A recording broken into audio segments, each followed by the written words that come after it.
Before we get into today's episode, I want to go ahead and remind you guys of the drop happening tomorrow at foundationdisc.com, 5 p.m. Eastern. We're releasing the color-changing UV photon zones. They're basically light gray when they're inside. They turn to a purple when they're outside. Super excited about this release. It'll be dropping at 5 p.m. Eastern tomorrow night, foundationdiscs.com. Patron members on the marble and concrete tier will get early access, and marble member patrons will be getting one for free for their June disc. So if you haven't checked that out, be sure to do so. But other than that, I hope you enjoy the episode. Hello, everyone, and welcome to Grip Lock, Foundation Disc Golf's weekly podcast. I'm Hunter, joined as always by Trevor, and we got a fun show for you today. We're going to be starting off like we have been in the past with another 5-star review. This one comes from MKV Mom. It says, "You're probably going to hate or love this show. I love this show because Hunter and Trevor keep you in the know while still being entertaining. Always consistent uploads on Thursdays, recapping the previous week and previewing the upcoming week. Each week you can count on important news, hot takes, stupid arguments, and new perspectives to think about." Love the stupid arguments just thrown in there. Yeah. If you listen on Apple Podcasts and you haven't before, we'd really appreciate it if you leave us a review. It means the world to us. 5-star, 1-star, whatever it is. We read them all and we take the feedback very seriously to help improve the show. And if you're watching on YouTube, leave a comment. Go ahead and like this video, share it. If you're not subscribed here, we really appreciate that as well. But I want to start off, before we get into the Portland Open and all of that stuff, I want to talk about last night. We had a weekly event. Oh my gosh. We have a weekly. Seriously? We have a weekly every single week. That's what makes it a weekly that we run. It's a handicap series. So basically, like, based on your performance, you get a stroke advantage on the rest of the field. Yeah. First off, complete side note, Nick Carl has been absolutely shredding it. Dude, high key Nick Carl. Watch out. He's gotten good. Watch out, world. Nick Carl is good at disc golf. He shows up with, basically, he has, so a handicap, a scratch is a 0. He shows up with 3 strokes being added to his score. So scratch is like 1,000 rated on this course, assuming. Nick Carl's been averaging like 1030 every week he shows up. So like he has to basically shoot, he would have to shoot like a 38 to have a shot at winning right now. He's got to get back out there, man. He's got to get back out there on tour. It's on the way. But that's nothing to do with what happened last night. So last night was Connor's first time showing up there. So it was me, Trevor, Connor, and the other guy who works here in the warehouse, Silas. So all four of us were on a card. We knew there was a chance of storms. That was very evident. But the chance started at like 7, and we were teeing off at 5:30. So we were like, if we play fast, we can do this. So everyone tees off at 5:30. And so we're going. The storms like start to go away. We're like, oh, it's looking great. But around hole 14, the chances of storms start popping back up again in the weather forecast. It starts at like 7 p.m. It's like 30%. I'm like, okay, 30%. It's okay. Then we get to like hole 15. It gets to like 50%. And I'm like, it's coming. It's going to happen. We got to get this done. We get to hole 17, and you start hearing this wind noise. It's pretty loud. And we're standing there, we're like, what is that? I want to point out that on hole 16, Hunter had like a 10-footer, and we heard like a little bit of thunder or something, and he goes, oh no, and then just doinks his 10-footer. Well, I was so stressed because like we're the ones running the weekly, and so like obviously I'm the one who has to make the call if I need to like get everyone off the course, and I'm always just terrified of that because I don't want to be the guy who calls people in too soon before the lightning hits, and you're like, everyone's like, oh, you're an idiot, why'd you bring us in? Or B, risk anyone's life by leaving them out there on the course. And so we get to hole 17. I'm like, it doesn't seem like the storm's that bad, so I'm still pretty confident we're gonna finish. We start hearing this like wind noise. I'm like, what the heck is that? And then it started getting a little louder, and you're like, is that rain? But it like sounded like a heavy rain, but there's no droplets at all. We're standing in the woods. But like it's an open area in the woods, so like if it was raining, we'd feel it. But it's like loud, like it sounds like it's pouring. It keeps getting louder and louder and louder. Next thing you know, we start like walking up to hole 18. And we're on the path, and you see this wall of rain, just so crazy coming down the path. I've never had that happen. It wasn't like there was like little droplets that start getting heavier. Like there was no rain, and you can literally see a wall just like coming to overtake you of rain. That's awesome. And so we just book it. We stayed on the trail. Because there's like hole 17 to 18, it like starts on the mountain bike trail, but then it breaks off to the left to get you into the wide open field that is hole 18. We stayed on the trail, and we're running through the woods trying to stay dry. We get up to the basket of 18, and I know that on the other side of the basket of 18 there's a shelter. And I know this path takes you behind the Parks and Rec building, which is in the parking lot, but like the far side of the parking lot. So I'm like, you know what? Screw this. I'm going to the shelter. They decided not to. So I book it to the shelter. Turns out that's where the entire weekly was. So I get to the shelter and everyone's there, just camping in there. I was the only one that had to walk through the rain. They all, like, as soon as they saw the wall of rain coming, because they were in the open, just got in the shelter. So they were all, like, completely dry. And here I walk in, I could, like, wring my t-shirt out if I wanted to. So I walk in, we're all just, like, talking, whatever. They're like, where's Trevor? And then I was like, I don't know. They stayed on the path. And so then, like, 5-10 minutes go by and the rain lightens up to where everyone's like, it's basically done. The rain's, like, had blown over. So everyone, like, starts going back to their holes. We're about to, like, finish out. Everyone had, like, 2 or 3 holes left. So I call Trevor. I'm like, hey, man.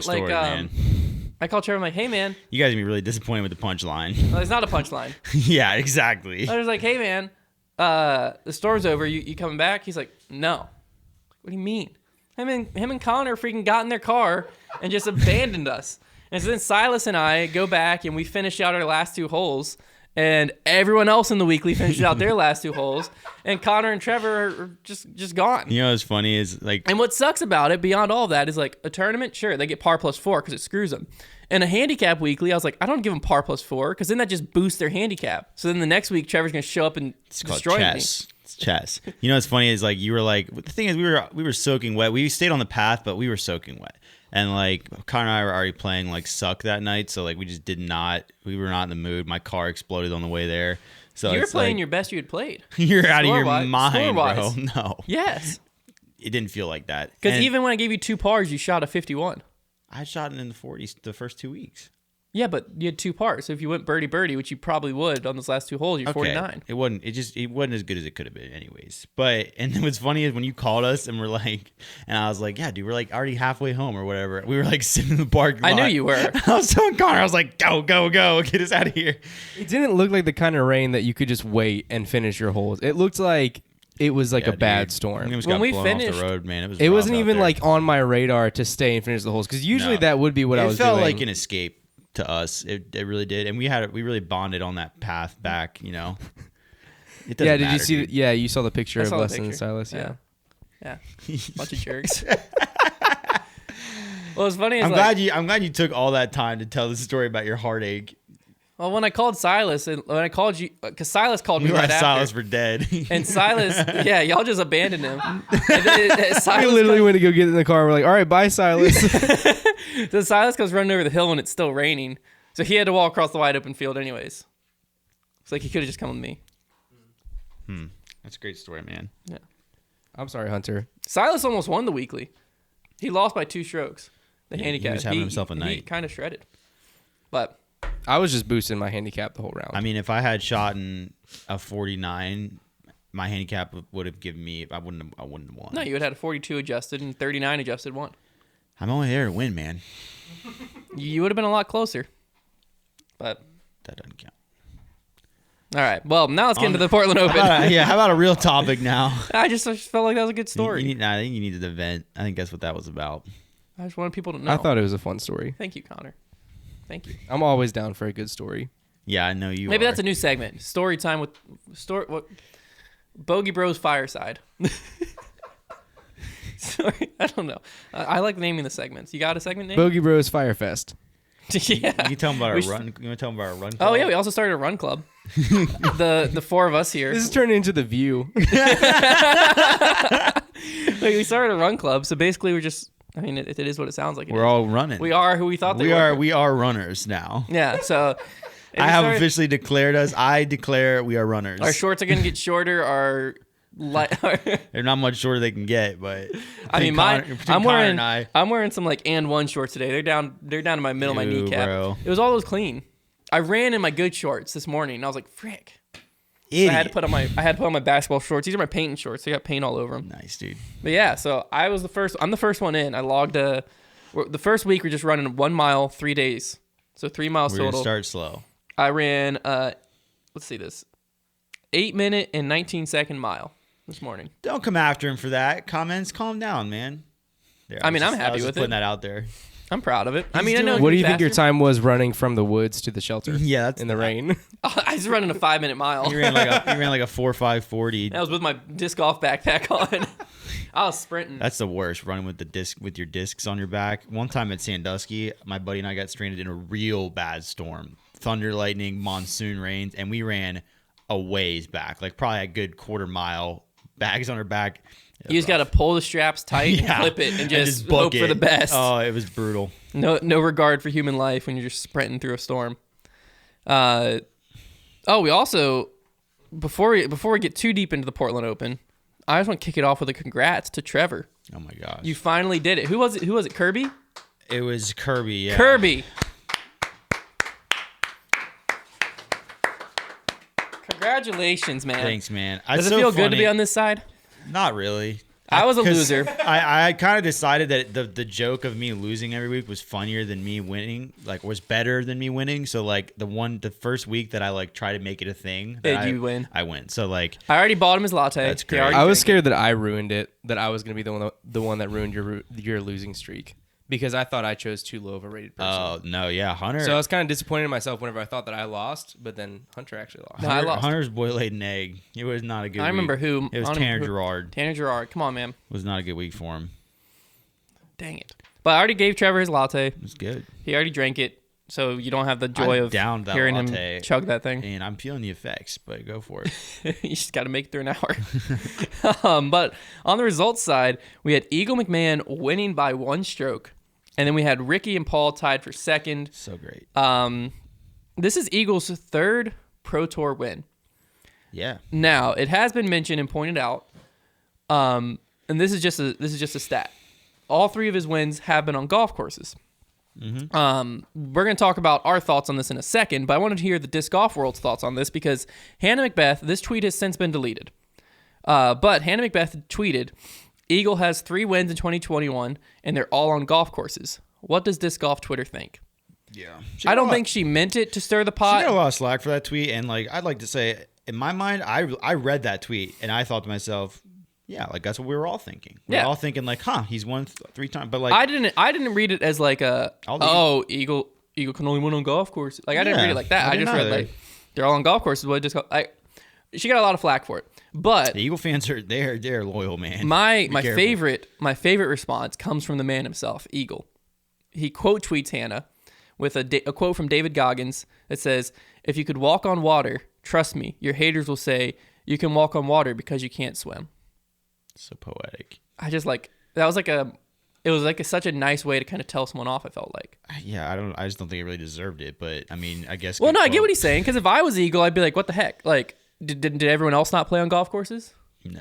Like, if I was Eagle, I'd be, like, a little butthurt by it. But then Drew Gibson also got in on the action. He quote-tweeted Hannah. Leave it to Drew Gibson, man, to just say something dumb. He also quote-tweeted the same tweet from Hannah and said, so she said, what does Disc Golf Twitter think? He says, I think he won. He played the same holes from the same tees as other players and happened to score less strokes. In this sport, that equals a winner. He also won Idlewild last year. That's pretty wooded. Not just a one-trick pony, but hey, let's ask Twitter to validate him. That's mean, man. That's not the point. I'm here for it. I mean, that wasn't the point of the tweet, though. Like, you don't need to catch all that slack.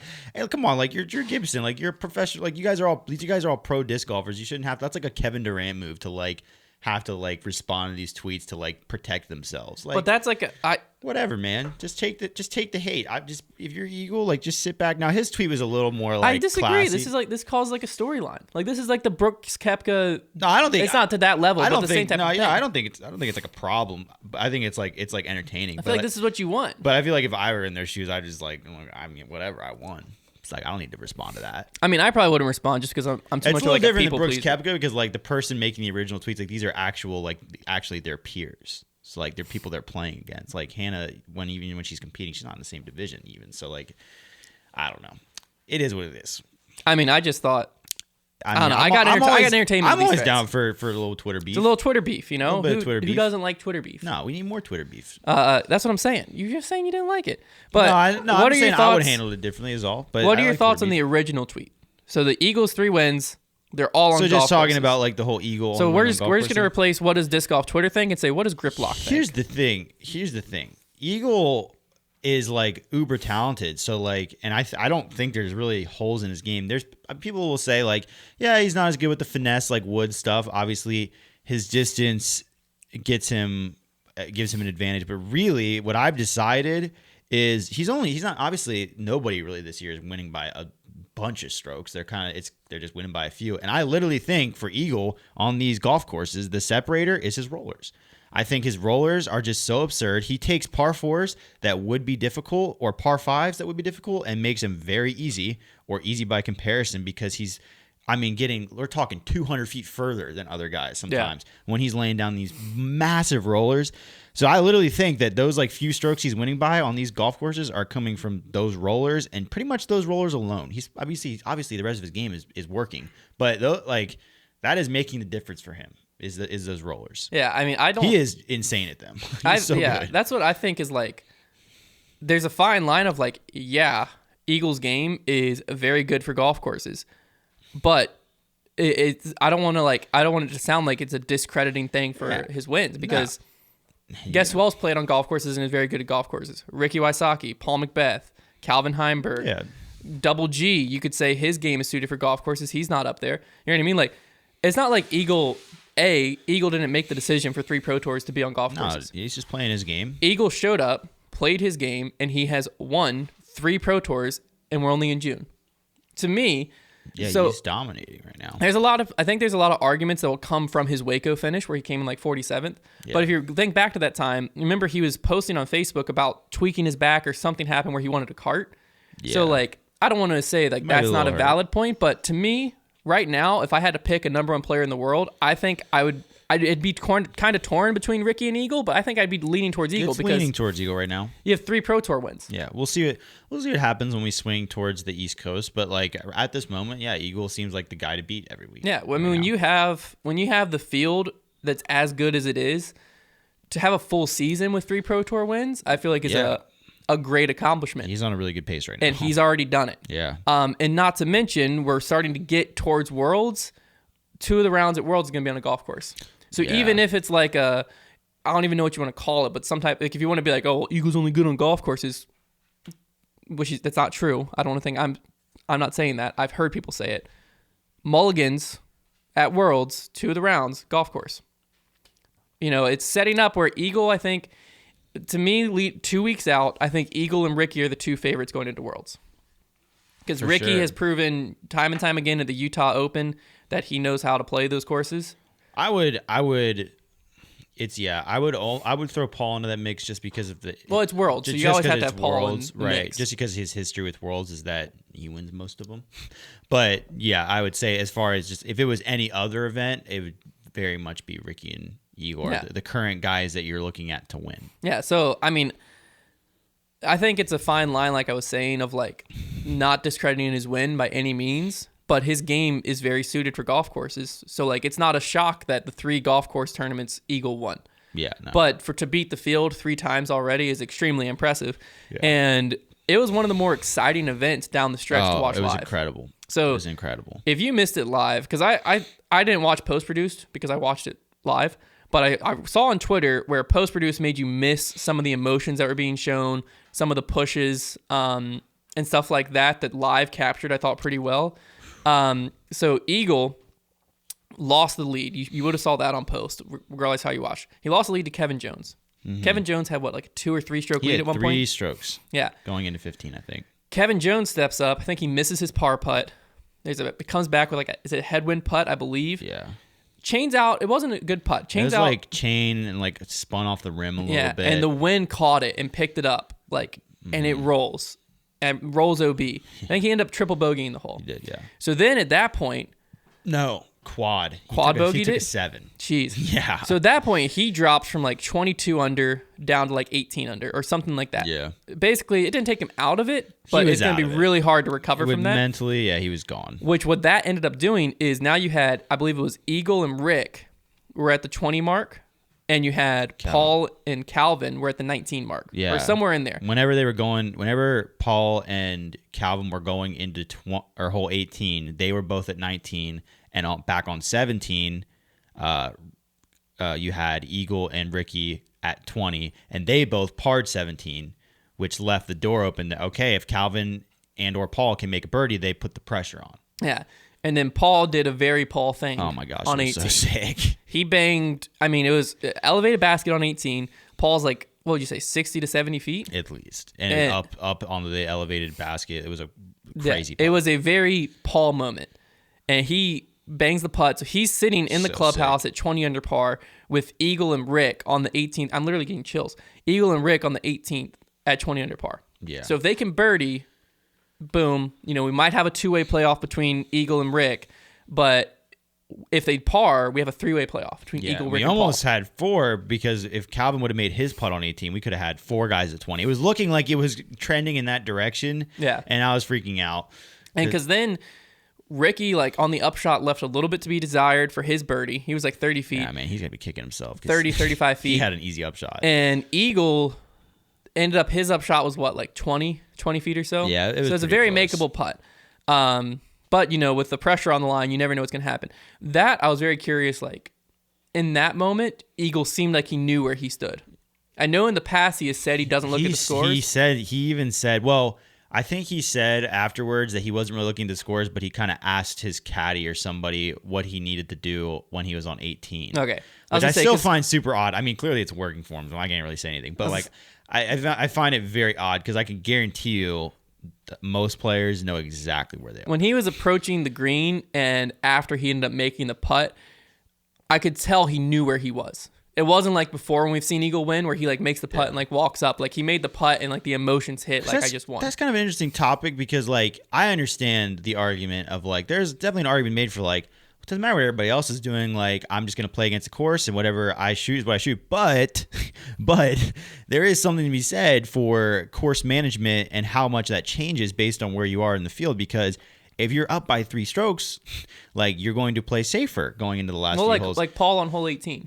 Right. And if you're down and you need things, you're going to play more aggressive. So if Paul had 2 strokes on 18, yeah, and he's at that putt, lays up. Right. But now knowing I need this birdie, it doesn't matter what happens. I just wonder if Eagle is truly leaving himself in the blind and that's what's working for him. That's fine, but I wonder if one of these days it's gonna he's gonna do something and we're gonna be Eagle, you couldn't lay that up. You needed to make that putt, or Eagle, you didn't have to run that. I think he doesn't check the live scores. I think he is talking with his caddy about probably to where his caddy might not be you need to birdie this to win, but be hey, you really need a birdie here. I feel that'd catch me off guard though. I'd just be we're in a chill mode and all of a sudden the caddy's hey buddy, you need to get this up and down right now or you're gonna lose. Yeah. It's such an interesting thing because I always love to know exactly where I stand. I do too. But I get it though. I think for me it also is the downfall of me sometimes. Because I've sometimes checked live score 8 holes into a round, oh dude, I got the lead by 2. Yeah. And then nosedive into 10th place. But Ricky had the putt from it's 30 feet. It was 30 feet. It was a very when Ricky stepped up, if I was a betting man, I would have put a lot of money he was about to make it. But he rushed it. Yeah. I think it was starting to rain, and raincoat Rick, he plays fast when it's in the rain. But this moment, I was just shocked to see how fast he stepped up and threw the putt. I saw Eagle and Ricky look more jittery and nervy towards the end of that round than I've ever seen guys of that caliber in disc golf look. The Eagle was airballing putts. Especially the one on 17, an uphill 35 footer. I was this is so going in. He's gonna close it out, and just shanked it right. And I was oh wow, yeah, they were nervy. They were very nervy. Well, you could see Eagle earlier in the round was just wearing his heart on his sleeve. Oh man, I'm trying to remember what hole it exactly was, but mad. he got furious and I think he had his whale sack in his hand and just Eagle's forehand power. He threw a perfect form forehand with his whale sack into his grip bag and then just disappeared into the woods. Eagle's putting on a show. Yeah, he literally, he was throwing his hat. Yeah. He could have got courtesy violated, but at the same time,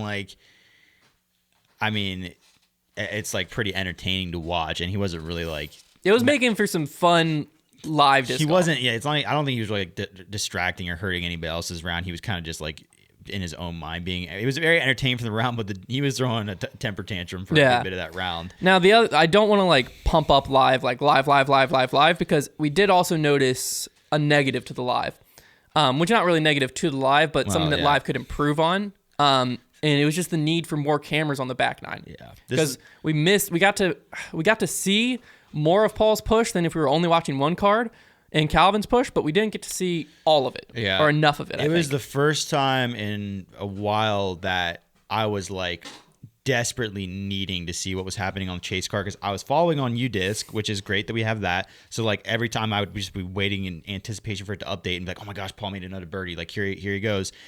And him and Calvin were pushing, but like I wanted so badly. And they were showing a lot of the important putts, so props to them for getting as many as they could, with what they were working with. But it brings up and this isn't even like a live versus post-produce because post-produce, like you're missing the whole thing live. So like it's not even the same like question. Yeah, you can just go watch. You have to watch the chase card and lead card. So it's more, but it's like the only reason I cared is because it was happening at that moment. Yeah. Like that, it was a live issue, but it's just the fact that the live needs to be able to cover. I think they really need to be able to cover lead and chase card, or at least be able to like have cameras to where if they feel they need chase card to get covered, they can not miss. Because like I didn't want to miss any of Paul and Calvin's shots. Yeah. And they could have gotten it. I mean, obviously there are times where they're going to overlap, and we're going to miss a shot here. It's more important to see the leaders, right? But I want to be able to see the important ones. So that was kind of torturing me. Well, I think in that scenario you could almost go like still cover 4 players, but cover Paul, Calvin, Ricky, Eagle. Well, and also I don't necessarily know about that, but what I'd really like to see is them have the ability to go back to things. So they do that. So they can do that. They can. Okay, they do it pretty regularly. So they could do that. The whole issue, and this is something I've come back to and I'll keep coming back to it, is they need to split the FPO and MPO stream. And it's for the benefit of both FPO and MPO because we have the cameras. Yeah. The thing is, MPO front 9 has all the cameras on them. Okay, as soon as they get to about the back 9, the important part, the cameras have to split off to start covering FPO. And then FPO back 9 has all the cameras. But what happens is that back 9 of MPO, front 9 of FPO, you're missing storytelling opportunities for both. Yeah. So for half the round, for both FPO and MPO, you're missing storytelling opportunities. Because let's say the tables were turned and the back 9 of MPO was just boring. Eagles up by 10, game's over. You got to still show it. But now, let's say it was a Page and Cat battle for the ages. You got to still show what's going on in MPO. Yeah. You know what I mean? So now you're gonna be missing some of the Page and Cat battle. But then, in roles reverse, it's coming down the wire. I didn't feel like we missed anything in the MPO battle other than the chase card. Yeah, it was just a chase card. But you didn't have that fully dedicated. You had to jump, and then you have to like throw in the commentators have to switch. Now they're telling this story versus this story. And it just gets confusing and jumbled. The FPO was super spotty. Like you were barely seeing any of it. And like I would have liked to watch like Page and Cat. That's an interesting story. Like I wanted to watch that. That's why I think so. The FPO field size right now is still small enough that if you tee them off in the morning like we used to, and the lead card will be teeing at like 9 o'clock or something, 9 or 10 o'clock, right? You're able to get their entire round in before MPO lead card tees off. Yeah. So you have all of the cameras, all the commentary, everyone's focused at 9 a.m. on FPO. What do you sacrifice for that? You sacrifice some of the viewership. That's the whole reason they combined it, right? Because they're saying we can get I think there's like over 10,000 people watching the MPO when it started, right? Mm-hmm. And then you get those 10,000, you're able to retain more of those people because you already got them captured. You're able to retain more, so FPO viewership goes up. But at what cost? That's what I'm always trying to ask. Yeah, we can get the viewership up, but what are we losing? Because now you're missing storytelling opportunities for FPO and storytelling opportunities for MPO because it's not fully dedicated. Yeah. When we switch back, the viewership numbers might not be there, but now you have the full camera crew on FPO the entire time. You get to tell the entire FPO story, the commentators, that's all they're focused on. Yeah. Maybe you have a different commentating crew. Everyone's just focused on that, and the same thing happens for MPO.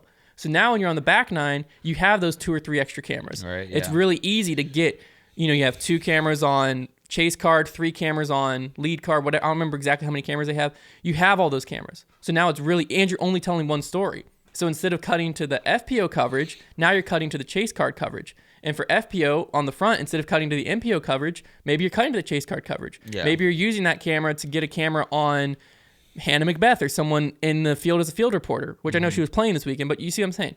When you have everyone dedicated and focused on one thing, it's going to make that one product a lot better than when halfway through the product, you try to split it into 2 products and then you try to bring it back to one product. Like, it's tough, yeah. There's a reason. I understand the reasoning as to why, and getting the numbers up is a good reason. It's valid. I don't want to discredit that, but I think we're sacrificing to get those numbers up. And like I think there's a reason that other sports have them as two separate broadcasts and two separate things, because the people who watch FPO in the morning are FPO fans. Yeah. They're going to be there to support the women. The chat can get very toxic very quick. I'm one of the Foundation's one of the moderators. Yeah. And some of the stuff I have to block, I'm like, I would bet my life you would never say that to someone in person. Yeah. Like the stuff people comment and talk to it's ridiculous. That stuff, I feel like those people, there's going to be some of them. There always will. A bad person's a bad person. You're not going to just get rid of them off the earth, if only.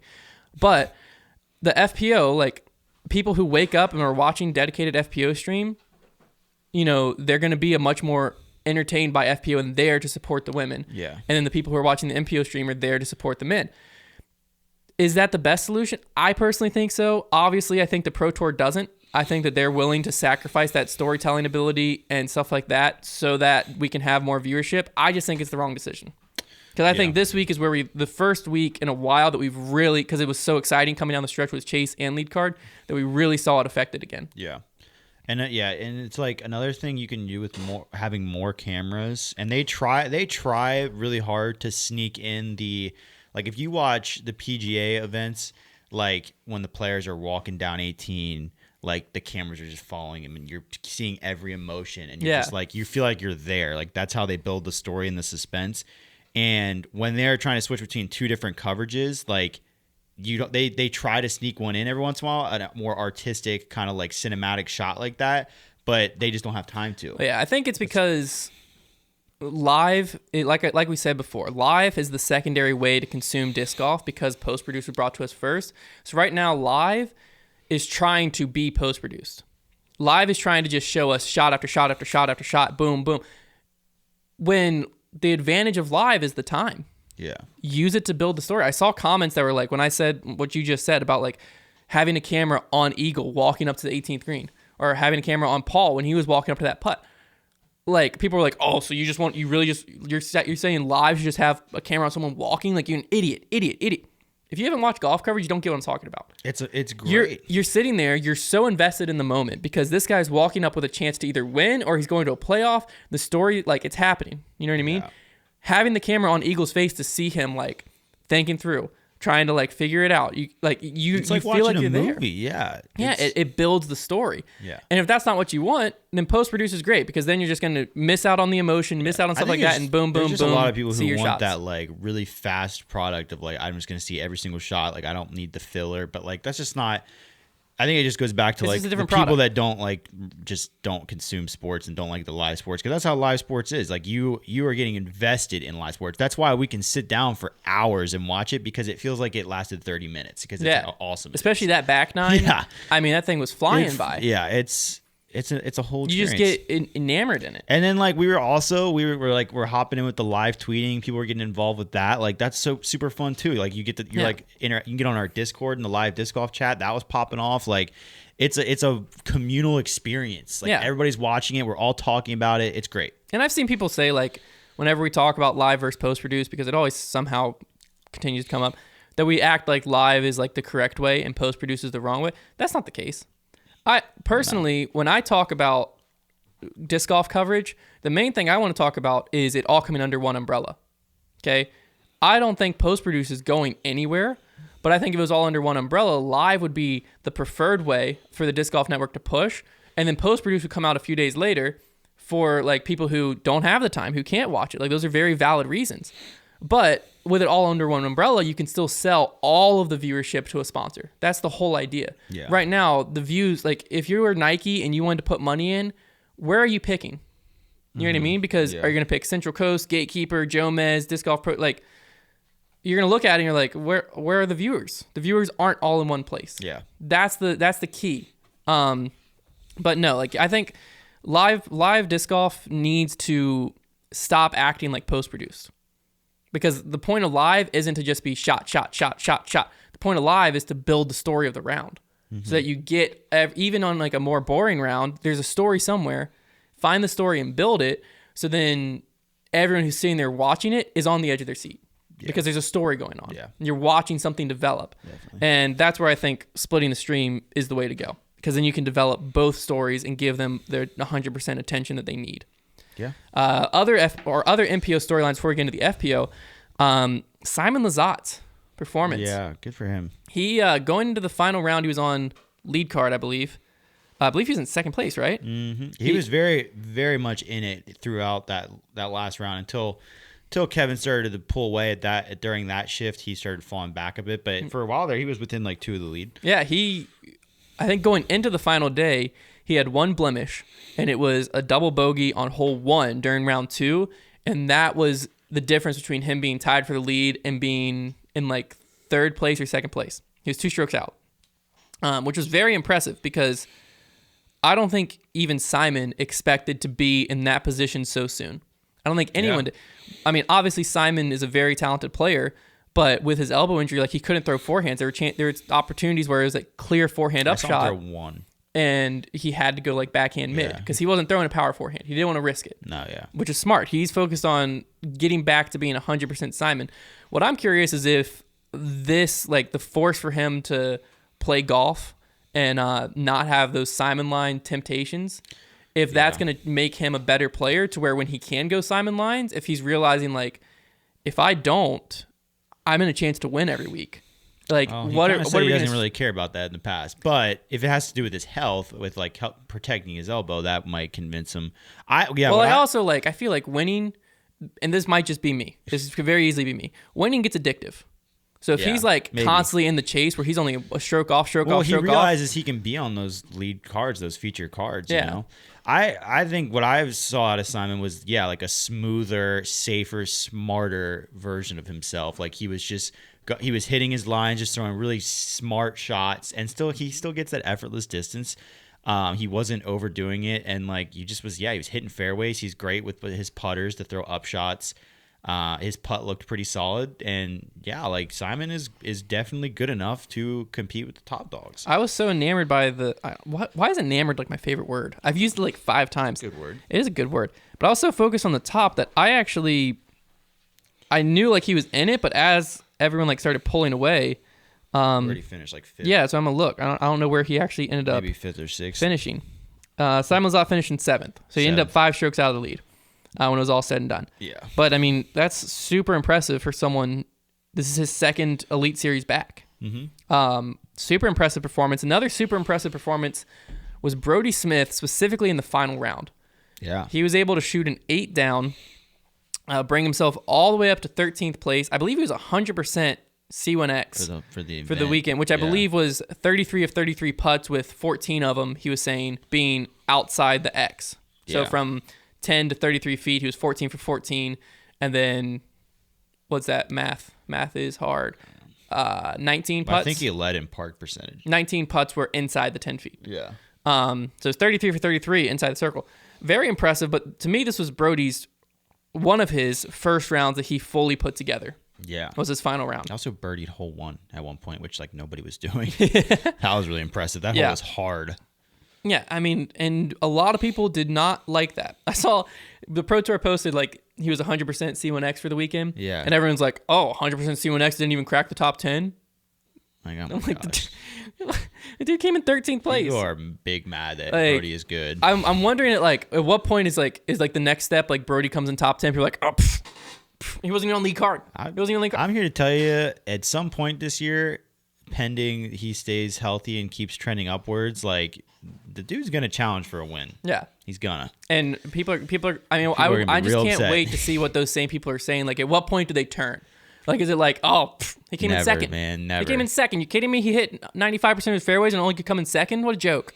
Like at what point does it turn? Like, oh well, he only won because. Like, at what point is the turn happening? I mean, that's just like how it is for some. Like, for any polarizing athlete in their respective sport, you're just gonna have those like never changing haters. Like it's like your LeBrons of the world, or for whatever. Every sport has it, where there's like that player that people are just gonna hate no matter what. Doesn't matter if they are the most dominant in their sport at any given time. It's just how it is. Yeah, it's a really like it's the sign that you are doing probably the right thing if you have people like that. I just love watching the like narrative of people who dislike Brody change, Because it used to be like, oh, well, he'll never even be good. Like, he probably won't even cash at Pro Tours. And then he starts like cashing. Like, yeah, well, he's not even coming in top 25. And now he's top 25 in the Pro Tour ranks. He's like, he couldn't even come in top 10. He made all his putts. Like, it gets sillier and sillier to me. Because I'm like, you know how much like I would do near anything to be a top 15 player at a Pro Tour event. And the thing is too, like there are so many guys at this point that those same people would consider like legit disc golfers that they know and love that he is beating. He's just beating week after week. He's just beating them easily. Yeah. But it's because he trains with Paul. That's right. He trained and I mean, if I ever practiced with Paul, I'd be just as good. Yeah, honestly, like if I knew Paul and he could like critique my form here and there, I mean, I would be 10-20 rated easily. But you know, add some more sarcasm. I don't feel like we sounded sarcastic enough. Well, it's also you got to remember too that he's a lifetime disc athlete. Yeah. So let's not act like he's a new player here. Anyone who could throw an ultimate frisbee as good as he could easily be this good at disc golf. Let's remember that. He's a flying disc player. What does it say on the poster? Oh, flying disc champion. Flying disc champion. Yeah, let's not forget about that. Yeah, let's make sure we remember that when we tell the Brody narrative that, you know, everything he's ever done in life is discredited. On the FPO side, Paige Pierce. Paige is back. She's been back. That's the narrative. We're making T-shirts. Paige is back. Paige is back. She won by 3. Katrina Allen came in second. And then we had Ella Hansen and Haley King tie for second. So I see 2 main storylines here. Or tie for third, sorry. We do Paige is back with like the Hawaiian theme. Oh, like the flower but behind it. Get Paige on the horn right now. if her sponsors just heard that, you're not allowed to make that. That is my intellectual property. I don't think it is. It is. It is now. I just said it. Is the word Paige copyrighted? If that shirt surfaces somewhere, I will go to small claims court. You will be hearing from me. That's something that like Barstool would do. Where like they just make Brooksy shirts. Yes, like you think Brooks Koepka's getting cut from that, or Bryson because everyone calls Bryson Brooksy because nobody has rights to the name Brooksy. That's what I'm saying. No one has rights to the name Paige. Let's make Paige's back shirts. Yeah, you know we get slandered. Everyone would hate us. Yeah, we're not. Disc golf's not there yet. Something about turn to page.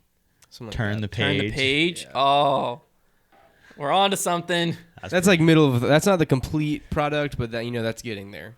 The page has been turned. It's PAIGE, and it's like has a fake lay on the shirt. That's funny. Page has been turned. Regardless, Paige is back. I mean, she is who we thought she was. It's just 2 words. Paige back. Paige back. Turn the page back. What's like the top button in Google Chrome? Like, Tab? No, when like the back arrow. It's just the back arrow. But like you go back a page. I feel like there's got to be something there. Page back. Hover over it. Hover over it. Does it just say back page? Page back? Click to go back. Hold to see history. There's the shirt. Click to go back. Hold to see history. So Paige being dominant again. I mean, it's great. Whatever happened in Hawaii, she was able to reset and get back. She climbed to the top of some volcano and found the secret stuff. Yeah, she got her powers back. The other story is Ella Hansen. Yeah, she has been playing pretty well week after week after week. She has been coming up and hanging around there. She crushes. Her forehand is insane, and her backhand. Yeah, Paige said that she thinks she could throw like 450 backhand, which makes sense why at a golf course we see her pretty high up there. Yeah, no, she throws far. She's smashing. She's good. Yeah, so that's definitely. I think she said she's planning on kind of like going to as many tour events as she can this year as like a tester. So I would assume with how good she's playing that she's going to be fully on tour next year. But we'll have to wait and see. On the FPO, like the field is still young enough that if you're at her level to where you're like top 5 consistently, like you can do pretty well. You can cash pretty well. So I think she'll tour next year. Yeah, so I meant to write these in and I didn't. So I'm going to have to be super unprofessional and go on my phone here. Oh my gosh. But I want to look at the people who qualified for USDGC and Throw Pink Women's on the follow-up. Oh, yeah. On the follow-up, we said that wasn't happening. Bunch of idiots. I don't understand. Because it wasn't there. We were both looking at it. I'm telling you, and they weren't there. UDisc was in the follow-up at 8 a.m. on Sunday and was like, oh, shoot, we forgot to add that in. And they did. I need to figure out how to get back to the Portland Open. It should be Portland Open. Here we go. All right. So looks like we've got Austin Hannum was able to qualify. Yeah, what a weird event that came out of nowhere because he's been he came in bad sixth place this year, and then he kind of just played really well. Yeah, good for Maybe him. this is a turn of the tide for Austin Hannum. I like him, so let's hope it is. Simon Lizotte was able to qualify. Good for him. Big time for him. Yeah. Get that qualification out, all the pressure off him. We had Luke Humphreys. He came in 10th. Wow, I didn't even notice that. Yeah. Good for him as well. Nice. Thomas Gilbert. Nice. Surprised he wasn't already qualified. Yeah. And then we had, there's a lot of people that were already qualified. Joel Freeman. I think he was the last one. He was the last one, yep, because the next guy down did not qualify. Good stuff. And then there's also something interesting. This will help us transition. Let me look at the throw pink women's before I say that. On FPO, the throw pink women's spots, it looks like they went to, again, there's a lot of people. Valerie Mandujano and Madison Walker. So the throw pink women's, it pushed down to 8th and 9th place. So, a lot of the really good women are already getting qualified. The top tier, Paige, Katz, they're already qualified. So we're starting to see where if you come in the top 10, there's a chance of you qualifying now. But there's one player on here. About Albert. On MPO, yeah. I want to see where did he finish? You remember? 28th. 28th. There he is. Albert Tam. So Albert Tam is back. He played in the Portland Open, and he was USDGC qualified for 2019 top 10. So it seems like the players who qualified but couldn't make it over because of COVID, they allowed their USDGC spot to roll over. Makes sense. Which I was not aware of that. I'm glad they did that. So we will see Albert Tam there. But it got me thinking, what other Europeans are going to be at Worlds? Because Albert Tam's here now. We got confirmation that Kristen Tatar and Silver Lot are currently in Croatia and will be attending Worlds. So I don't know if traveling to Croatia and quarantining there allows them to meet whatever guidelines allows them in the U.S. Yeah. I still don't know the full specs of what is and isn't allowed to happen.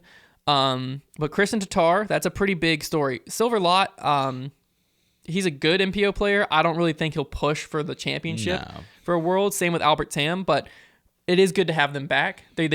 One of them could push onto a lead card or chase card and get on some coverage. Sure. Kristen Tatar, on the other hand, it's been a while since we've seen her. She is a former U.S. Women's Champion. There is a chance that could mix things up in the FPO a little bit. Oh, yeah. She's definitely, I would say, a top 5.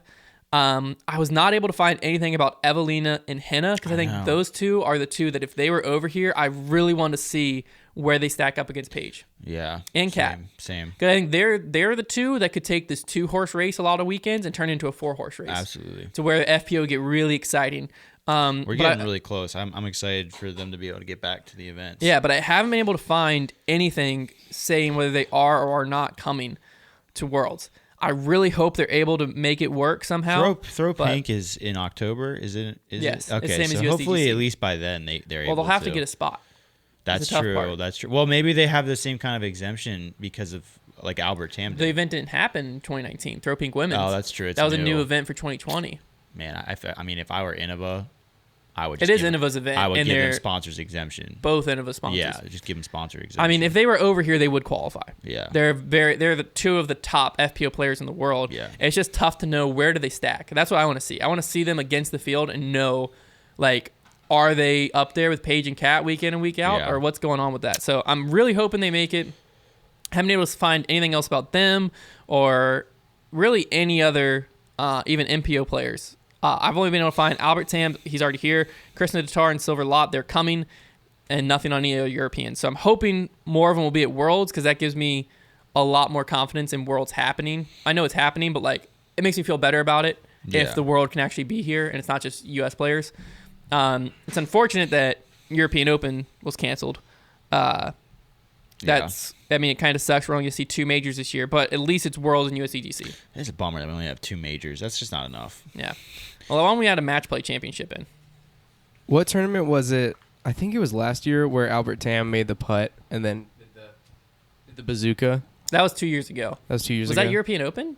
It was something in. I think it was. I think so. Yeah. I mean, that's what made him it was on Jomez. I don't want to say made him famous, but in the disc golf world, that's what he's known for. Mm-hmm. Mr. Bazooka. Yeah. We should write a song about that. I just remember There's another that shirt, happen. Mr. Bazooka. Paige is back, Mr. Bazooka. The shirt ideas are just rattling right now. Paige is back, and it should be a picture of her throwing a deputy into a volcano. Did you say a deputy? Yeah, because she's throwing the deputy into the volcano, and then a fierce rises. That's like funny. A phoenix from the ashes. Yeah.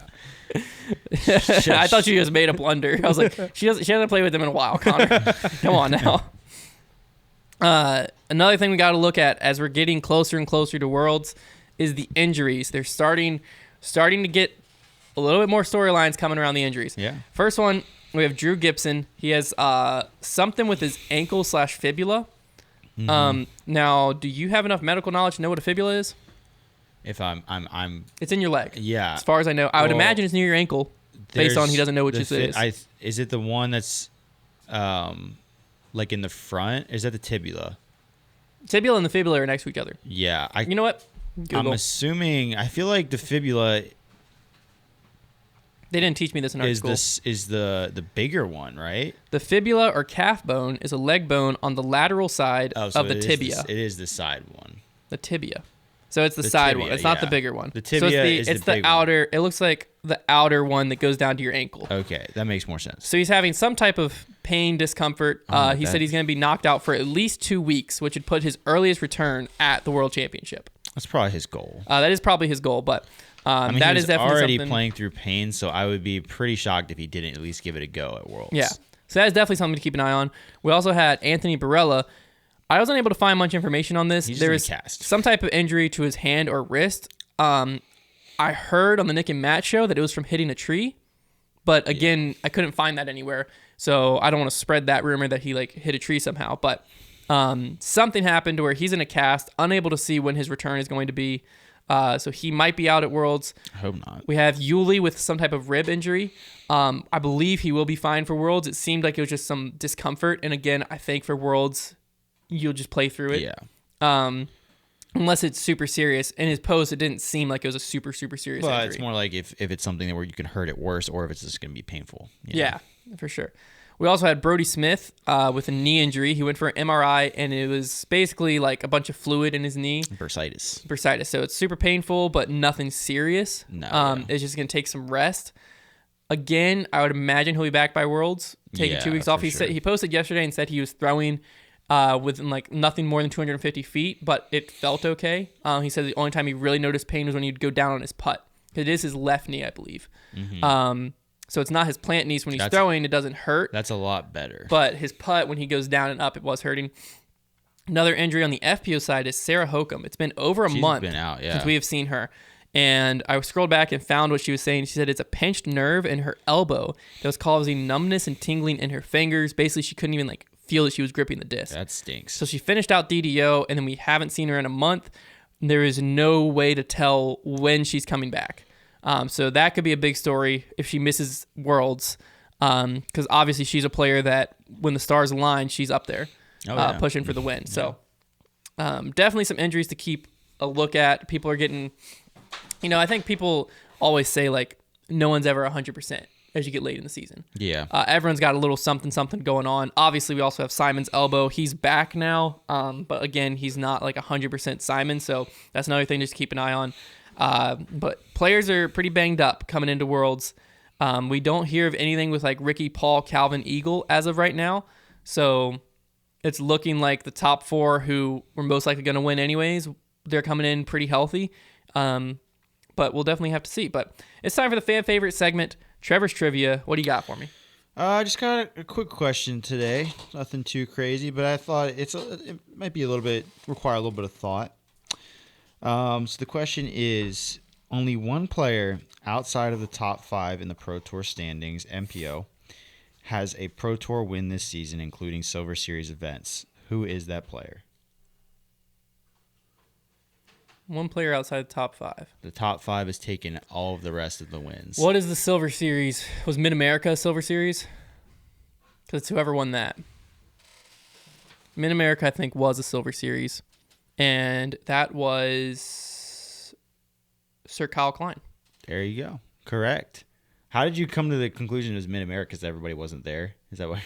No, I just remember a weird person won it. Okay. Yeah, that's correct. And plus, Silver Series is like a fourth of the points. If you won, I feel like if you won and you played every Pro Tour event, you're in the top 5. Yeah, I mean, he's 10th in the standings. So everybody else, because the other ones would be Paul, Ricky, Eagle, Calvin, and Has Calvin won a Pro Tour? Nico.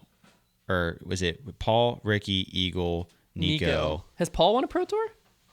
Maybe. Paul won Memorial. I think he won a National Tour. I don't think he's won a Pro Tour this year. Well, that wasn't the question. Was one player outside of the top 5? Those guys are all in the top 5. I'm saying. So, one yeah. player I thought you were outside. saying players who had won the Pro Tours so far this year. No. But between people in the top 5 have won all of them, other than Calvin. Yeah. All right.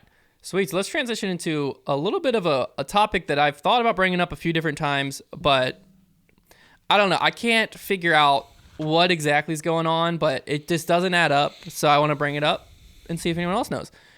That is Discmania. Because with Simon back performing well and Eagle on top of the world right now, their production issues, I think, are being pushed to the forefront. If you don't know, Discmania doesn't make their own discs. In the past, everything was made by Innova. Recently, we saw a shift to where Latitude is now making their Evolution line, and they're working with a manufacturer in China. I believe it's Yikun Disc to make their active line stuff.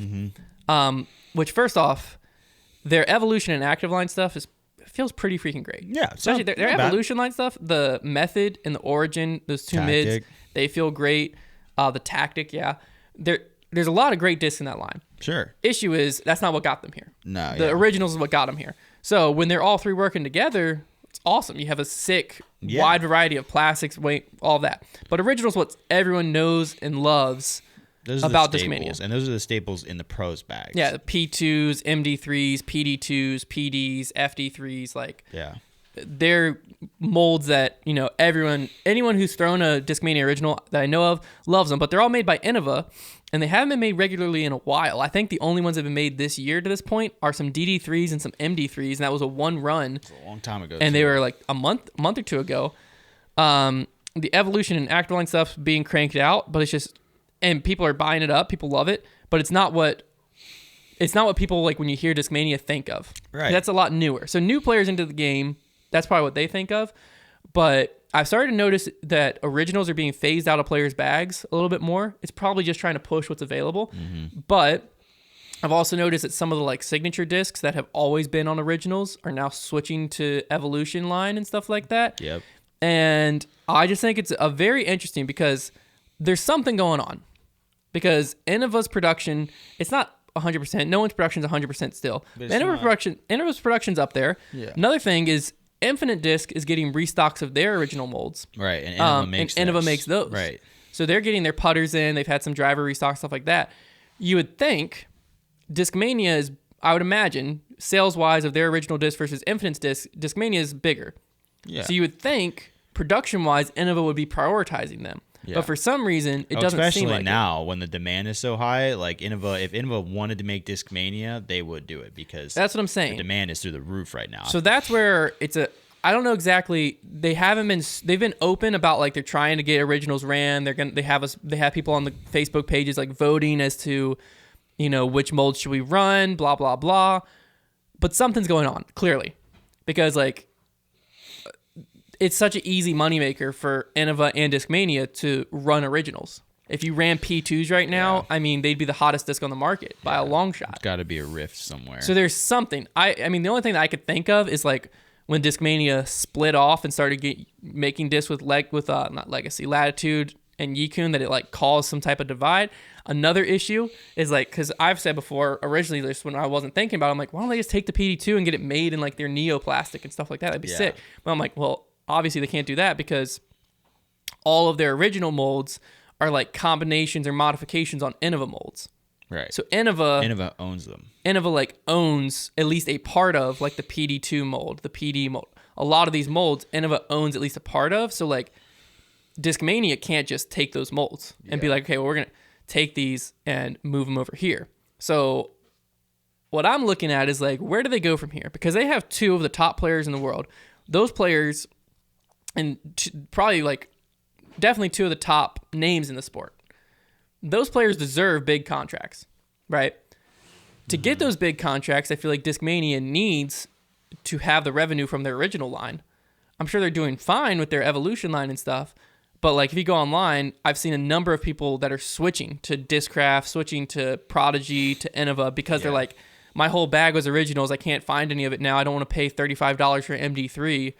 I've got to just find something else. The buzz is kind of similar. I've even heard speculation that some of the Infinite molds are retoolings of some of the originals. Yeah. I heard from one of the local guys that he was he knew people that were, and he was like looking into the infinite molds because he heard that there were some that were like suspiciously similar.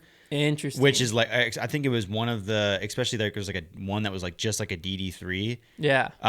Which a DD3 is a destroyer. Right, but that would be absolutely scandalous if Innova was making infinite discs with the originals molds. Like, I don't think that's going down. That's speculation, but like that would be scandalous. Like, There's definitely something happening. I think you can't be looking at it this far in. There's definitely a rift in that relationship. Yeah, because when COVID hit and production stopped, like obviously Innova's going to get their production back up before they get anyone else's production up. That makes perfect sense. In my mind, if you are Innova, there is one very clear and obvious move to make, and that is that you buy out Discmania. You buy them out. So now you have two options. You either, and I think option one is probably the safer option, but maybe not the best for your brand. But the safer option is you just keep the Discmania name, you keep making the originals, and you keep on Simon and Eagle as Discmania players, but they're under the Innova umbrella. That's option number one. Option number two is you buy them out, you retool the originals molds under just different Innova names, but make it very clear as to what they are so that people know. And then Eagle and Simon become Innova sponsored players. Humongous boost to the Innova brand when they are in desperate need of talent, because I've heard that Calvin is leaving, which leaves them with essentially no star talent, at least on Ricky. other than Ricky, rather, on the MPO side. But I still would be surprised if Calvin actually left. I've heard the rumors. In any case, the addition of Simon and Eagle to any team is huge. The question is, could they afford him? The question is, could they afford him? I suspect they probably could, especially if they have so much leverage like they appear to have on Discmania. But the other thing is, what is the structure with those originals molds? Now that's the question. The question is, if they were to buy out Discmania. Now, I guess if they buy out Discmania, there's really probably no situation as to whether to get those molds, unless there's some kind of structure. I don't know what kind of agreement went down with the molds to where if Discmania were to just go under and nobody buys them out, the molds may be like unusable based on their agreement. But if they buy them out, if you buy them out, you buy out. I think if they can afford it, you got to buy them out, because getting Simon and Eagle plus those molds would be huge for Innova. The other question is, does Discmania own the method mold, the instinct, all those molds? Those molds aren't nearly as important. They're not super prevalent. Method's pretty freaking sick. I'm not saying they're not good molds, but they're not cemented in disc golf like the other ones. But you could definitely bring some of the like top tier ones over if in that scenario. Because the other option, I think, is Discmania. If I'm Discmania, I don't want to be bought out. No, you don't want to. What I'm probably doing is, what these molds are like. You know what a PD2 and everything's like. I am just pulling strings with Innova. I'm just getting out of the contract however I can, because they're not making product. So I'm just saying, you know what? We're making an announcement. The original lines is done. We're going to be before I do that, I'm designing as close as I can to an MD3, a P2, a PD2, a PD, all of that with my evolution line. I'm saying the original lines is done. Introducing the problem is blank line. The cost of that is crazy, but they are. What's the cost of going under? That is already kind of what they're doing, because they're coming out with new molds in the evolution. But they're not the MD3. They're not overlapping with them yet. Is what I'm saying. Maybe they're trying to. Maybe behind the scenes. The method has to fall somewhere in there. Well, it's beaded. The MD3 is not beaded. True, they're only beadless mid, and is the origin. And that's it does seem like they're just trying to slowly separate themselves and exist on their own, but it's gonna be tough.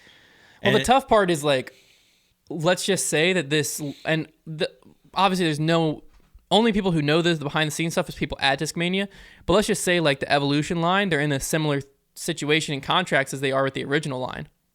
Then like, what's to say this doesn't happen again? Yeah. The whole issue is they're not making their own discs. It's such a tough spot as a company, and obviously there's a lot of disc golf companies that are like this. Your DGAs, your Dynamics, and Discmania, like we've mentioned, where they're not making their own discs, so you don't control your own destiny. Well, Dynamic at least is like Latitude's American branch. Like they're very tied. Dynamic is not going to randomly start getting Innova to make some of their discs. I think that's the big split. Because when Discmania was clearly Innova's like European line, right? Yeah, there was no issues. Started, yeah. Because that's another thing is all Innova players aren't throwing Discmania anymore. Yeah. Back in the day, you had Sexton putting with P2s. Paul had a FD3 in his bag. Yeah, it might have been a case of Discmania wanting to like pull away from Innova and Innova being like, do you forget? Like, don't bite the hand that feeds you. Like, we are the ones with your molds and who make your discs. And maybe that's what caused it. But in any case, I think if Innova may have already offered, but if this is probably when Discmania is maybe at its most vulnerable, like, man, buy them out. Well, I think the tough part is if they were to straight up cancel the original line, like let's say the buyout didn't happen, which there's no reason to think it is.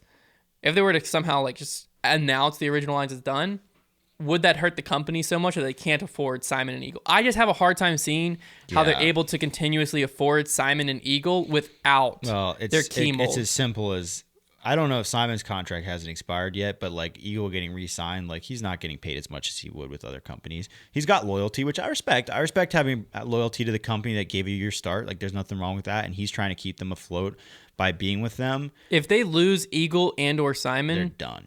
Sorry. But because like that's going to be a bad day. Eagle and Simon are arguably the two of probably like the two in the top 5 of most valuable guys to have on your team right now. Yeah, absolutely. Because they are very marketable and very talented. So like and their media presence is excellent, especially Simon.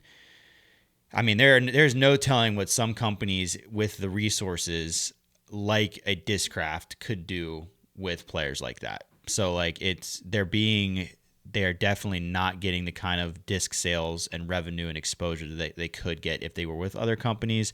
So yeah, it's going to get very interesting. It's a rough situation. Is if Eagle wins Worlds this year.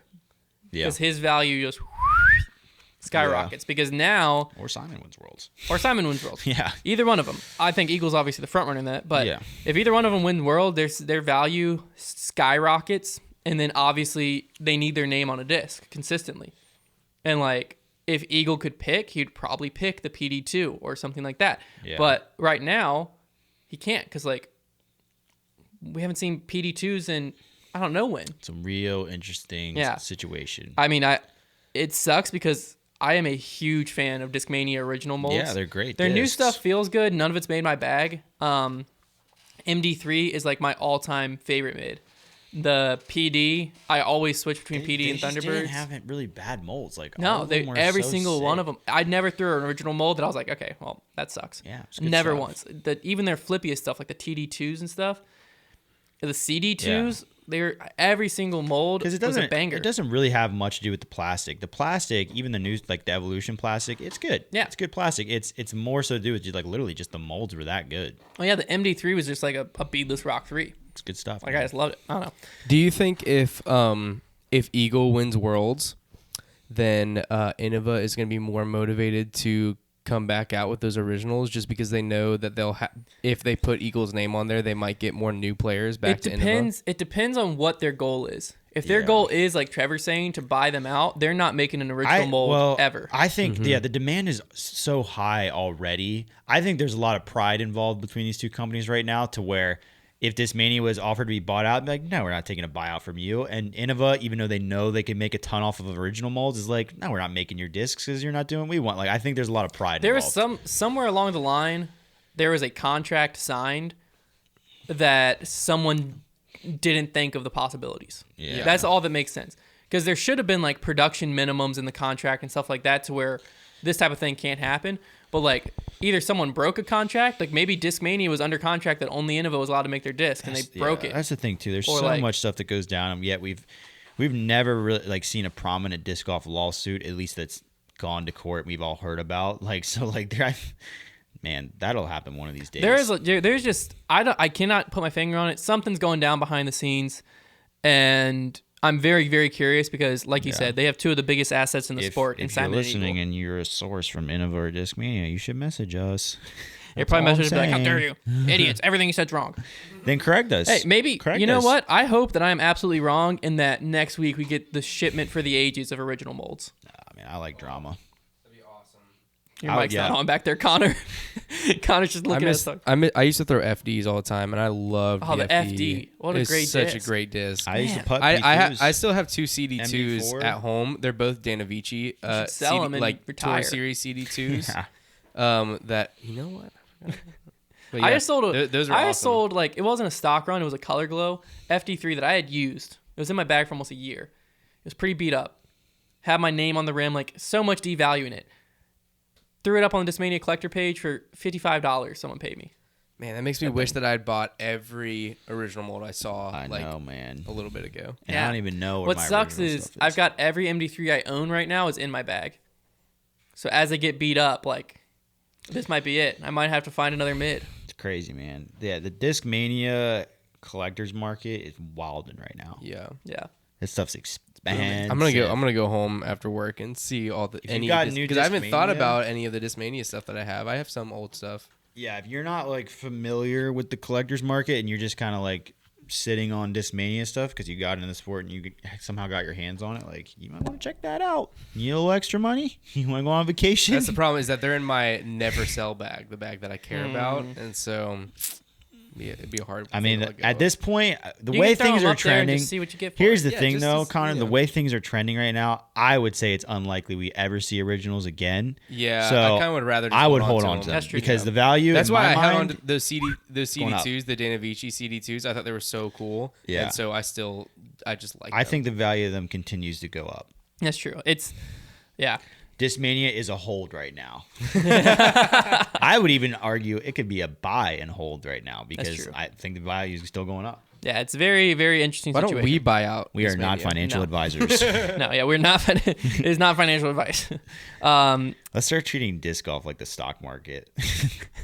We did that for like a Trevor trivia, didn't we? That Or would for be something. Like, we had some type of game. Like buy, sell, or hold. Those like brands. Yeah, we're talking brands. about. But like that'd be an interesting way to like. It's like with like the whole trading cards thing. Like there's like discs that are like probably the same way. Like Yeah, everyone in disc golf hates it, but like that's just the collector it's market. fun. Yeah, if you're in it, it's fun. I don't even do it, but like I think it's cool. I think I buying buy and selling- stuff to collect, but like I can't flip because like if I post on a flipping page, You just got to do it under like, a fake name so that everyone you don't, knows. There's no bias. I'm not the type of person that would buy and flip. Like I buy and I hold my discs. But I've got some discs from like Innova back in the day when like Paul would win a World or something. They'd release like a commemorative disc. Like I was all over that stuff and I just kept it in the bag. They're just sitting on my shelf. fun.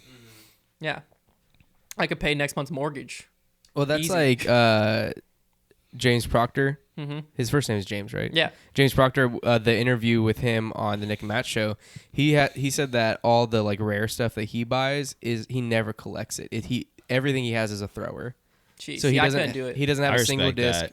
He doesn't have a single disc that he wouldn't throw. I think it's So kind he- of fun to he- like do that sometimes. Yeah. And everybody's like looking at you like you're Like, why are you crazy, and you're doing like, that? Yeah. I don't even But that's care. like a guy in Roanoke. He's got one of those like circle rocks, like the old Yeah. KC, like Oh, I've seen people throw the chain 9-time or JVRs. something rock, and he just throws it all over everyone. It's like Jay Redding used to throw like that super rare USDGC rock that like was like incredibly rare. USDGC rocks used to be a hot That used to commodity. be well, that that used is to be like so the thing. dangerous because they will shatter. Yeah. Because I literally had two in my His bag. was like one cracked. His was and- like a Once they start special. smelling like his was like a crayons, man. special blend though. His was like it wasn't Okay. like KC. That used to be like the thing like within the bags. Like everybody had their KC rocks, and then their overstable one was always a USDGC rock.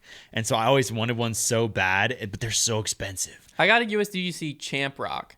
Yeah, In, like, that's what they would throw. Though. 2015. That's what they would throw. Or that some people would have the. But around 2015, Wasn't I think Innova knew what they had, and they started overmaking them. Yeah, wasn't it where like they didn't- they weren't collectible. The 04 was like the like color glow looking one, like the special blend, like Maybe. 04. There was one year that was like Yeah. really rare. I think I he always just- just did exactly what Paul did. I had 4 McPro Rock 3s. I had one McPro Rock 3. The rest were flat top KCs, which is the same thing. And then I had a Champ Rock 3, and then I had a Metal Flix. See, that's what Rock 3. everyone says. Because that's Rocks are exactly so what Paul cool, did. man. Everyone says that Paul killed Innova's collector market because before Paul, everyone was throwing the like old KC stuff. Mm-hmm. The That's what all the T-Bird. guys were throwing. Everyone was yeah. throwing the super rare stuff, so everyone wanted the super rare stuff. And then Yeah. Paul comes along and it's like, no, I'm gonna throw the Thunderbird, the Crate, Yeah. Your stuff with his that name makes on it. sense. the Rock 3, like all this new stuff. So The everyone business. like my generation, everyone just wanted rock threes, which there's like 2-time rock threes and stuff like that. That's now worth something. Yeah, the CE prices are not like what they used to be. Yeah, but he killed the CE market because he just didn't put any in his bag because he was like, that's all old stuff. Like when I win Worlds, I can put my name on Thunderbird. Like, yeah, smart man. You can't put your name on something. And then you have can't that climb those video names of him acing at Texas, like in every video. Yeah, like I feel like in every like that was like Innova's main with the Thunderbird you're talking about. Yeah. Yeah, up the hill. Was that Vegas? That was Vegas. Oh, was that Vegas? Yeah. It was Texas. And he like high-fived everyone on the way up. Yeah, kinda that was weird. like Innova's that was a main- big moment too. Cause I watched that live.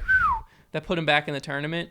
That was hype. That's like all the Innova advertisement that was played during any tournament was always that video. Yeah.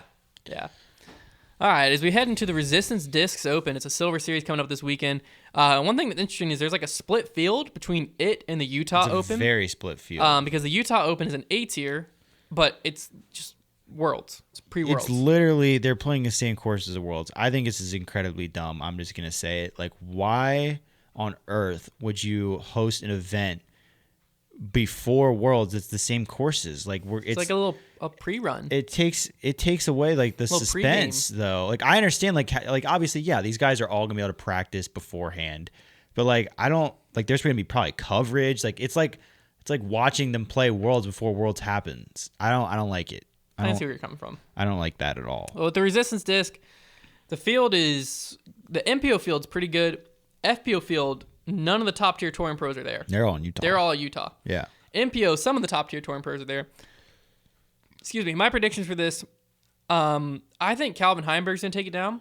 Yeah. I'm gonna put a sneaky Adam Hammes in second. Yeah. And the local boy, he was in my top 10 preseason. He's not there anymore. Scott Withers. Mm-hmm. I've got him coming in third. Yeah. I think this is the type of event he's really going to perform well at. I'm just about the same. I have Calvin winning, Withers second, Hammes third. Oh, look at us. Withers had a really good weekend this past event in Portland, and that was a course that he wouldn't have local knowledge of. This course is like installed, like it's a course that there's a better chance he has local knowledge of this course.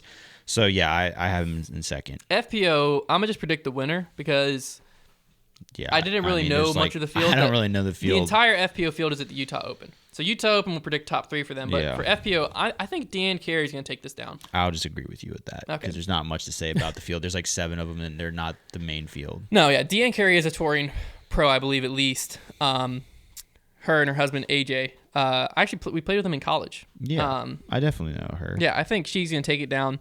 She is, I believe, the highest rated player in the field there. And then we are going to do the dark horse pick for the Resistance Disc Open because it's a silver series over the Utah Open. So, Trevor, we'll start with you. Who's your dark horse pick this week? I've got DW Hawes, 989 rated. He came 57th in the Portland Open. He was one of the better performing guys in the Portland Open under 1,000 rated. So I was like, all right, sounds like a solid pick. Well, I picked one that performed better at the Portland Open.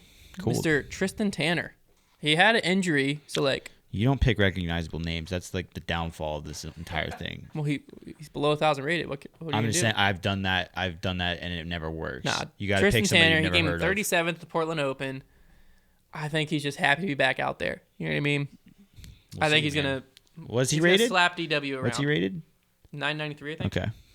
What's your guy rated? 989. Okay, Connor, who you got back there? Connor's gonna be way lower than both of us. I'm going. It's I got not a much lower 910 actually. rated player.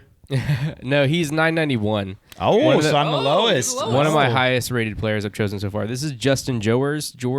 Okay. I don't know how to pronounce it. I don't Joers. But in his picture on the PDGA, he looks jacked. So that's cool. That's sick. He's from Oregon and he's made like $2,400 in earnings this year.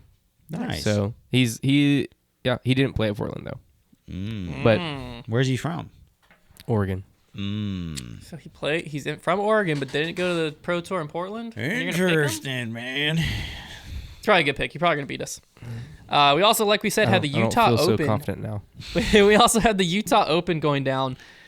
Regardless of whether it's weird or not, it's a great event for Worlds prep because you get to play the Worlds courses with tournament pressure on you. Yeah, I mean, you're against a stacked field. You're gonna learn a lot. I would say that it's mini worlds.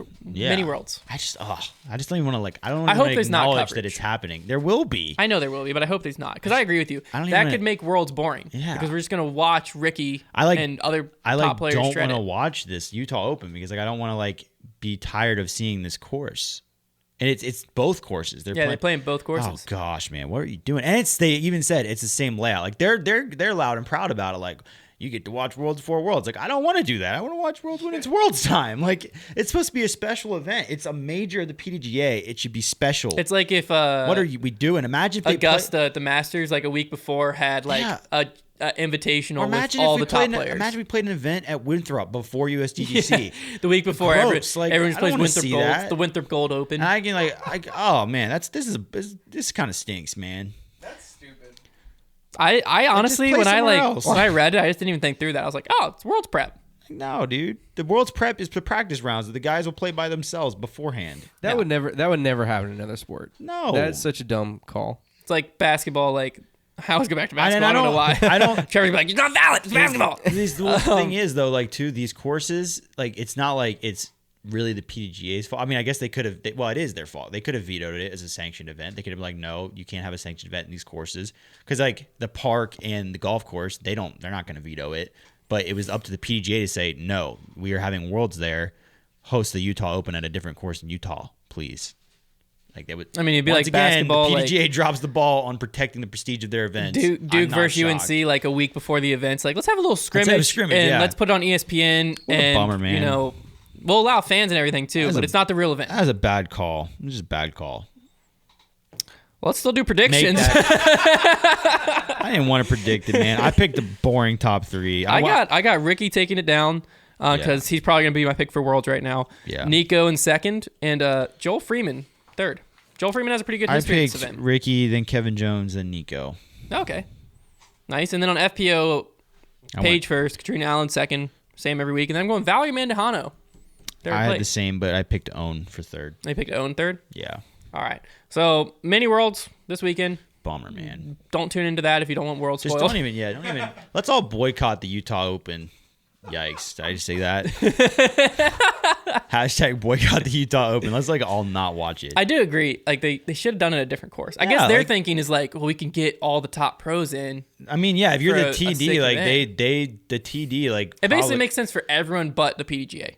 Yeah, the PDGA's got to be like, hey, like that's where Worlds is going to be. Let's not show everybody off the Worlds layout before it's Worlds. I don't know though. Most coverage companies are going to be at. With those names and the opportunity for people to see the Worlds courses Terry early, Miller's going to send a crew. Somebody is going to be there. Like somebody will be there to film that because they're like, yeah, we're going to get so many views because everybody wants to see the Worlds courses ahead of time and they want to see the good players. Yeah, play. it is going to kind of remove the. Gosh dang it, man! What are we doing? You got to protect these events. It's Worlds.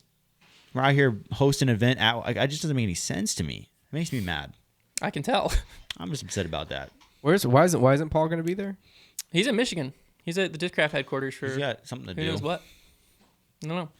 I mean, honestly, because it's 2 weeks out. So at first, I thought like Paul's probably going to go to Michigan, from Michigan to Worlds next week, and still have like a week and a half. That's what I'm saying. At first, I was like, oh man, if you're really. not at this Utah Open, you're going to be way behind. But not really. Like you're still going to have a ton of time to practice. 2 weeks to play those courses. Like you normally only have a week to practice. Yeah. 2 weeks for Worlds. Like you're going to know those courses better. And he doesn't want to spoil how good he's going to play whenever he wins Worlds. Well, that's another thing too. Is like, what if like Nico slaps Ricky around at the Utah Open? You lose confidence. And then you lose confidence because you just lost a tournament on these courses. Good point. That's a great point. There's a lot of good players there. Like, there's a chance someone loses, like Ricky or Nico or someone. I hope somebody good does, I hope somebody that we expect to win doesn't win because that's going to ruin Worlds. But if it's like if Ricky shreds it and just destroys everyone, then we just know oh, okay, yeah, well, let's watch Worlds. Everyone, to watch congratulations, Ricky, 3-time world champion. The 2 weeks before. companion stream is going to be a funeral. But if Nico wins it though, then that would be really exciting. That honestly, if somebody like Nico wins, maybe it'll make it more exciting. Is be like, oh, does that mean Nico might win he's Worlds in this contention? Year? Yeah. That's a good very good point. Way to be positive, Connor. Yeah, good spin. Guys. Come on. Good positive spin. You guys still got the cookies over there? We just got to make sure. We just got to make sure that like Ricky, or it was Ricky and Kevin Jones and Kevin. Yeah, so it's really as long as Ricky doesn't win, then it's like a positive spin. We need to call Ricky and be like, hey, don't ruin Worlds for everybody. On the FPO, we need someone to beat Paige and Kat. Well, I don't really care. That's not going to happen. Paige is going to win Worlds regardless, so like it's cool. Katrina Allen could win. Paige is going to win Worlds. Page back. Build the story. Page back. Katrina Allen. Page back. I'm gonna make a Katrina Allen 2021 Worlds like a like the newspaper. like an election shirt. Like it's her campaign. Like, Cat for Worlds. Cat 2021. We should like just get one-off shirts made for like the companion stream. Like one for That's a good idea. That'd That's be a good so idea. fun. Like whoever we're rooting for. What sucks is again like we can't sell them because like We won't have to. Yeah, Well, but it'd be funny if we were wearing them though. Yeah. we can wear them, but everyone's gonna want them. Yeah. But then like if we sell them, everyone's gonna be ticked off. So they're like, oh well, you're using Kat's name. Is Katrina Allen getting a portion? I'm like, no, it's a funny shirt. I'm like, no. We could give her a portion. Yeah, we just don't sponsor. Like someone like Paige who's sponsored by another retail store. Yeah. Like if we made a Paige's back, she's like, hey, we're using your name. If you want to profit off it, you can. Just mail her We a could check honestly- of like 50 bucks. I guess we could honestly just like send her a collab. picture of it and be like, hey, we're making this shirt. You know, it's clearly based on you. We're not using your likeness in any way. If you want to profit off it, you can. If not, we're still running it.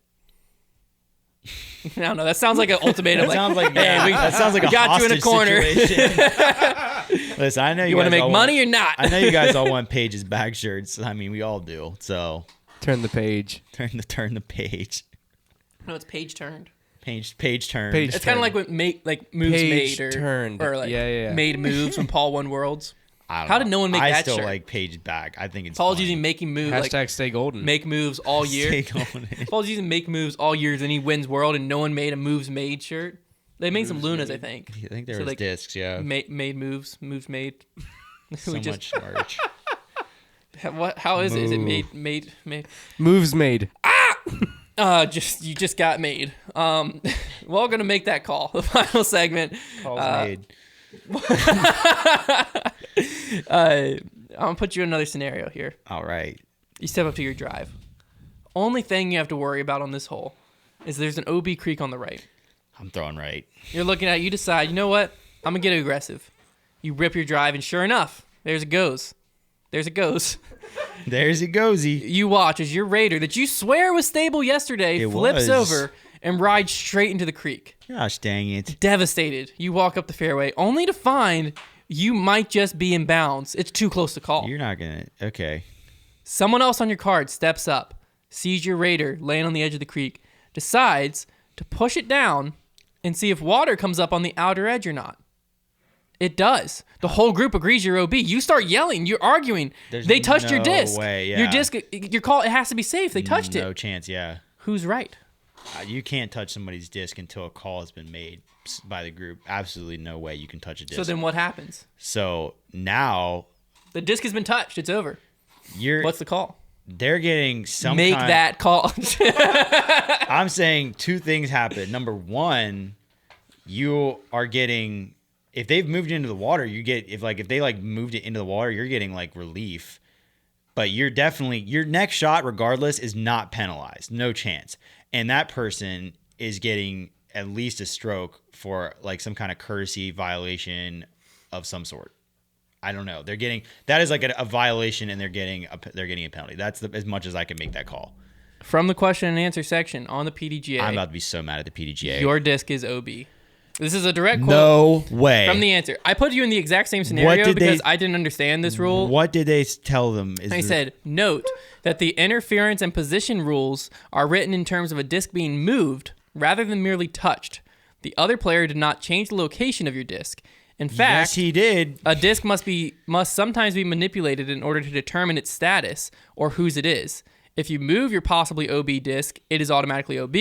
But there's no corresponding rule that it makes it inbounds if someone else moves it. That is garbage. If that happens, you restore your disc to its approximate position as agreed upon by the group. That's awful. That's awful. Because I understand like moving brush off the disc, but you don't push it down. What? Like what? First of all, if from what it somebody sounds like had to the me- audacity to do that, I would tackle them into that creek. Like I would literally walk off the course if that happened to me. I would be so furious. I mean, I'd I'm be like, doing that in a video now at some point. I just want to see it. I would just be furious. I'd be like, "Are you kidding me? You just purposely altered my disc, knowing that like you were gonna help it be more OB. You gotta. I'm thinking most cards I'd be on would totally just make a call by looking at it. Like there's no Absolutely. I couldn't imagine somebody doing that, but if they did, I feel like the rest of my card, as Well, long see, as they're good what's people, interesting to me- would side with me and be like, "You can't do that." And I didn't make this to make that call because I didn't know the exact parts of this part. But like what's interesting to me is they're saying if someone else moves it, like you just restore it to where it happened, but like you sometimes have to determine who its status or whose it is, which would make me think you have to lift the disc to look at the bottom to see whose name it is. So in that theory, as long as it's not you touching it, like someone else could walk up and like, is it on the line? Like pick your disc up and look at the bottom and like see, oh yeah, it was clearly across the line. Put it back down. I don't like that. Like that's what it sounds like, right? Really, in what scenario do you need to look underneath the disc? Like there's been some where it's so close on a road that you're like, if only I could look under it. But now it's like maybe you can't. I'm saying that calls should really just be made by everybody taking one good look at it. That is how it is always done. Right. So I was just very curious. At, like, real stupid. They were like, I would be fuming. If basically, the other player didn't change the location. They just I would touched it. File a very serious complaint with somebody. Like I mean, like what in the world? Somebody just walks up. Bloop! I'd be like, "Are you serious, bro? Like, did you see it? You just look so bad and so guilty doing that." See this? OB, yeah. OB. Like, oh my gosh! First of all, you just don't even touch somebody else's disc like that. That's messed up. I just don't understand why you would need to do that, especially in that situation. Why would pressing it down and water coming up help you? Because if it's in bounds at all, then it's in bounds. They're saying like you can't tell if there's water on the other side or not. I don't know. It doesn't matter if it's sitting. Don't shoot the messenger. Somebody else is doing it. Yeah, I know, but he's saying like you be able to see if there's water running. And it doesn't matter if there is water there, but there's not water on the other side. Then it's in.